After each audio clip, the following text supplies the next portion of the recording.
Before we begin our discussion, I think on the IMF bailout specifically, and to understand the nitty-gritty of the economy in Pakistan, let's introduce our guest, Raza Rumi. He is a Pakistani journalist, as I said, and a public policy analyst, and he's currently based in the US. Um, Based in the US? My God, I had to chase him because he's been traveling, right, Raza? Hi. Yes, indeed, I had been traveling, and my apologies. For not responding and responding a few hours later. So finally, I've got you. So let's get started. A lot has happened in your country, in Pakistan. And Anna was just about to start talking about IMF, and I said, "Oh no, let's get Raza Rumi in because neither is she an economist nor am I." So to explain the policy paralysis in Pakistan, Raza, let's begin with what really happened, going back to an independent Pakistan and the policies that you started with, that your country started with, which was sturdy. Many of the ideas, like the 5-year plan, emulated by other countries.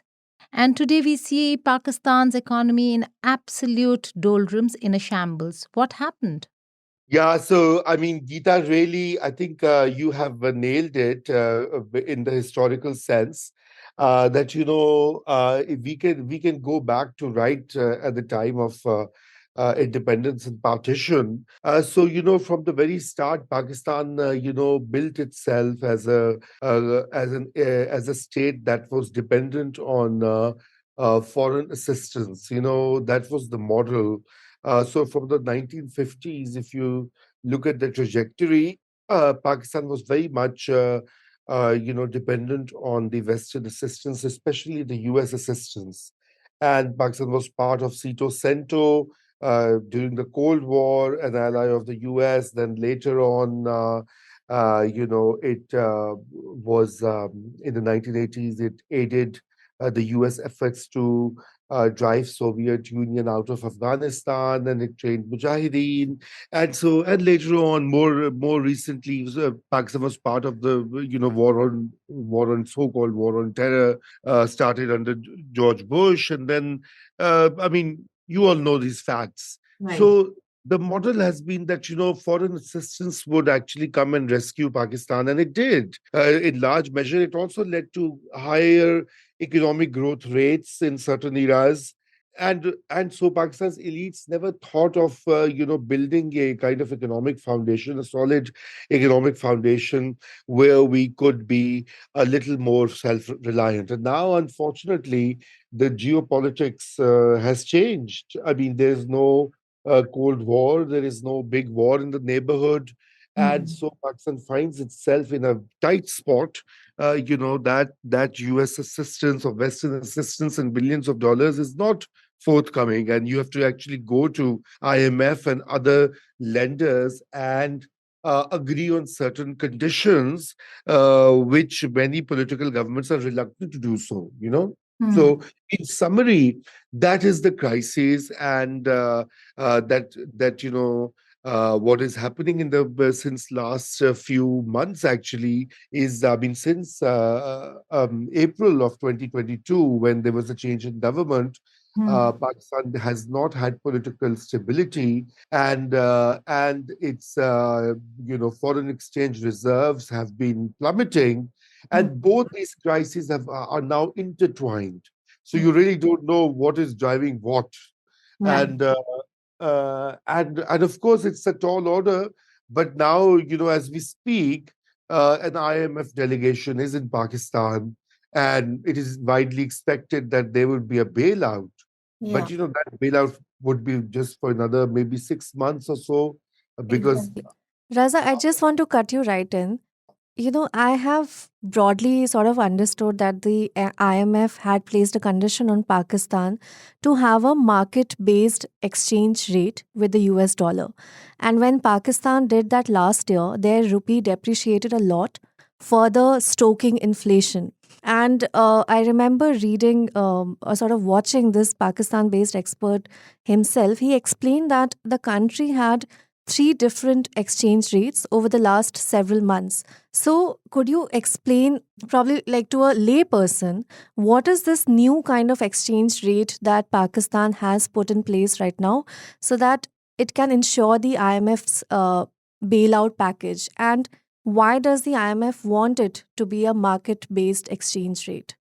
Yeah, so I mean, see, the thing is that the dollar had been artificially, sort of capped so that it would not lead to the inflationary pressure. You see, the thing with Pakistan's international trade is that it is that our imports are inelastic in the sense that, if you have a higher, I mean, the theory says that if you do a devaluation, your imports reduce and your exports increase. But not in the case of Pakistan, where imports are not going to decrease because the entire petroleum products, palm oil, even tea leaves, machinery, medicines Just are about everything, imported. Raza.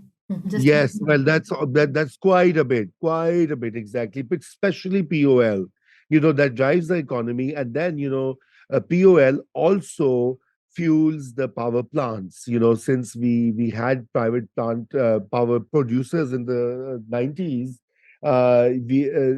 all these plants are dependent on basically oil and in some cases gas. So that is, we have no choice. On the other hand, our exports are, I'm not really sure how much difference does it make. I mean, it's very marginal increase. So the classic theory fails in Pakistan. That's why politicians want to keep the rate of dollar low, because if you have a more expensive petroleum products, they are going to lead to inflation. And that's what happened in the previous government when there's the first devaluation occurred. And now, as you may have read, another devaluation has now occurred. I mean, by 10 to 15%, the value of rupee has gone down just in one day. And basically now that is the strategy by this government to keep it, to meet the IMF condition. But that's not the only IMF condition. You see, that is just one part. The other part is that the lots of subsidies that Pakistan gives out to consumers, especially in LPG, oil, gas, right? yes, yes, gas and electricity tariffs. Hmm. So, now the thing is that Pakistani government buys power from private producers, and it pays a certain cost, a higher cost according to the agreements they had entered into, and then it has to sell, but it sells that very electricity to consumers at a lower rate. And the gap it finances as a subsidy. So the IMF says, well, reduce that because that leads to your budget deficit. But reducing that subsidy or gap, or that gap between market price and actual price, means that you have to increase the rates, which means hardship for the poor and the middle class, which is not very good for any. It is impossible right now, Raza, right? Because it's a vicious circle. If you increase the prices, people are already unable to afford anything. The supplies are so short when it comes to most of the essentials. Removing or letting go of subsidies right now is not just untenable, it seems almost impossible, right? Yeah, well, it is, but at the same time, let me also add that basically there is no other choice for Pakistan but to do this. Sadly, you Okay, know. let me get this right. When you travel from the US to Pakistan, your your $1 or $100 fetches you a lot more Pakistani rupees, right? But does that help you in your purchasing power? Yeah, Or it or do doesn't. you end up buying the same things just paying a lot more Pakistani rupees, like in currency? Yes, yes, it is true. So now, I mean, yesterday the dollar sold at 270 rupees. Just a few weeks I was in Pakistan and the official rate was 230 rupees for a dollar. And prior to that, it was 200 or 190. But within 1 year, it has the prices of dollar have gone up and up and up.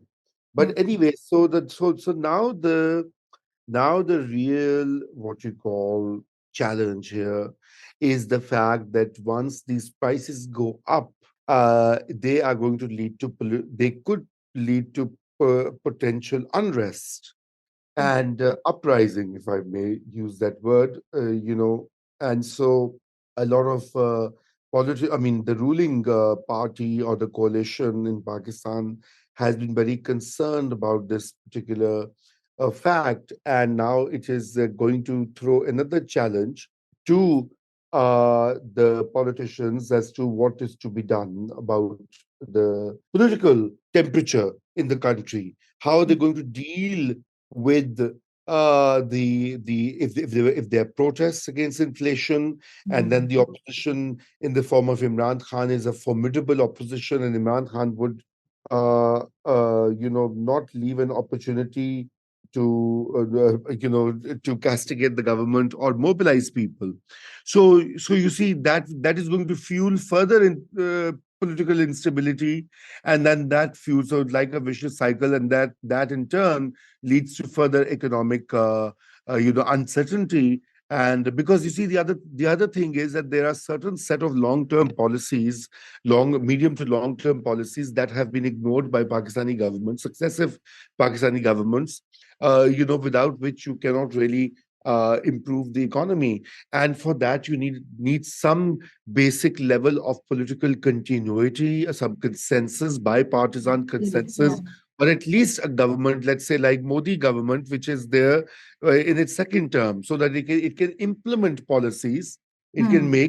make policies, and then and have the time to implement them, and pull them through. But not in Pakistan, where you don't know this government is going to last in the next 6 months or not, right? Yes, yes, true. And like you mentioned, the IMF bailout packages for the last 30 years or so, these bailout packages from the IMF have kept coming. And as Indians, we have often heard that Pakistan's economy remains in turmoil because their deep state, and like Geeta and I were speaking, or army administration is so fixated on diverting funds towards proxy terrorism and for fomenting trouble in the Kashmir Valley, Or corruption for or that corruption for matter. that matter. Yes. Even in the civilian dispensation, as also in the military, do you think all the money that had come was used wisely? Was there any vision, Raza, in handling revenues and the money that was coming into Pakistan in ensuring growth?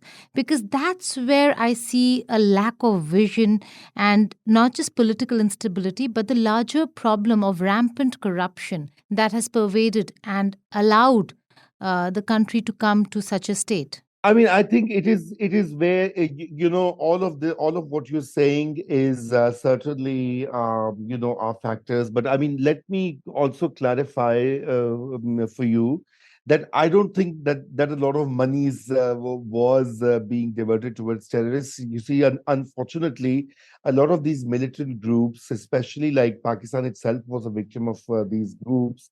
They used to raise a lot of money through kidnappings and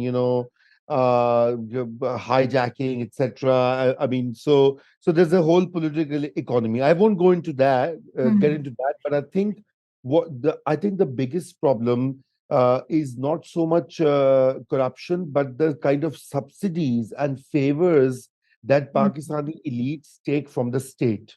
So, a UNDP study conducted recently estimated that on an annual basis, and remember, this is a conservative estimate, more than $17 billion per year were being taken by different groups and sectors within Pakistan from the government in form of tax concessions, other Subsidy. favors. So that includes the military enterprises, that includes big industrialist concerns, that includes the real estate kings, because there's hardly any tax on real estate transactions, and everybody invests money there, speculates and sells and makes a quick buck but there's no taxation whatsoever.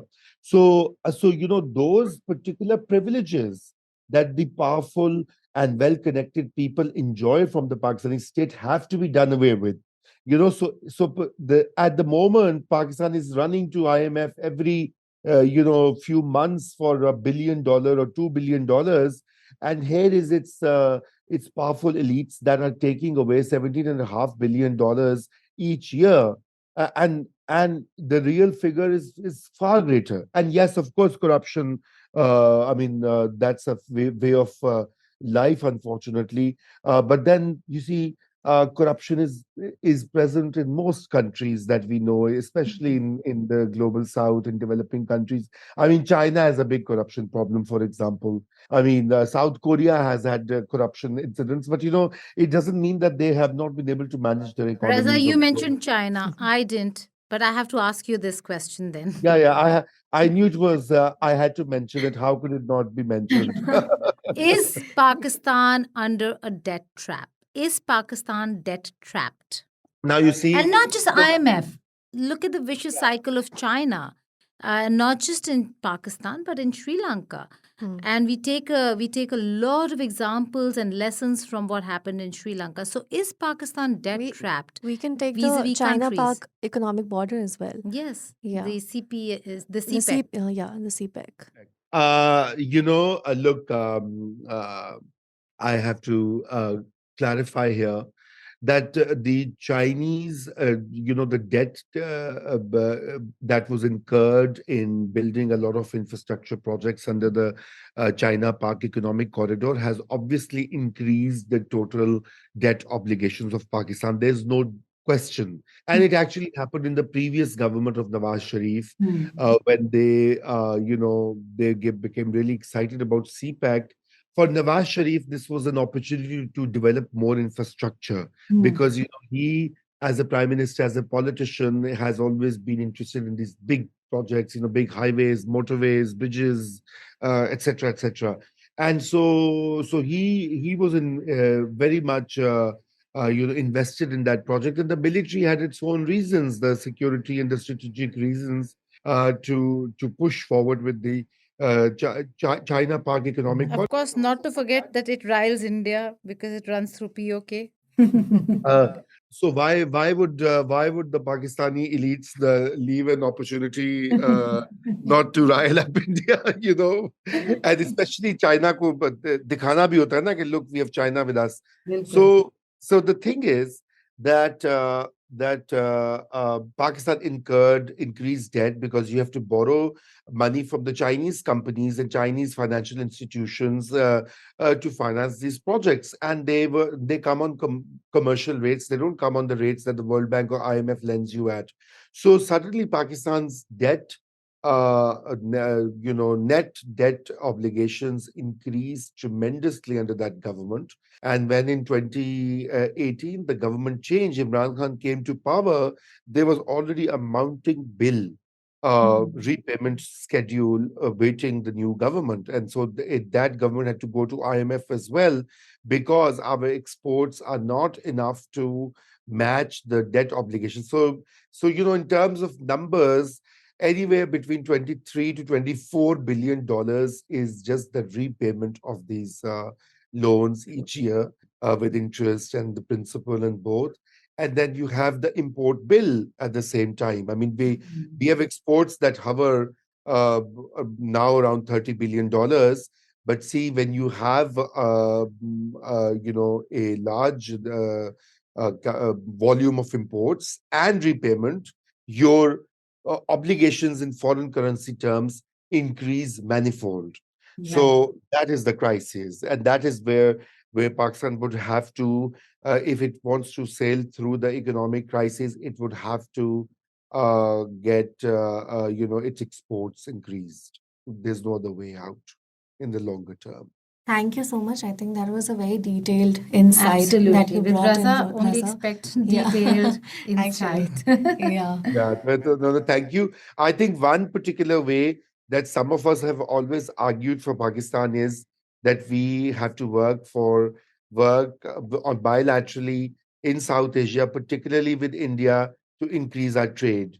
That is Absolutely, one definitely. thing that is in front of us, and I don't know why our government does not really do that. Because if we do that, we can actually earn more dollars and sell you more stuff.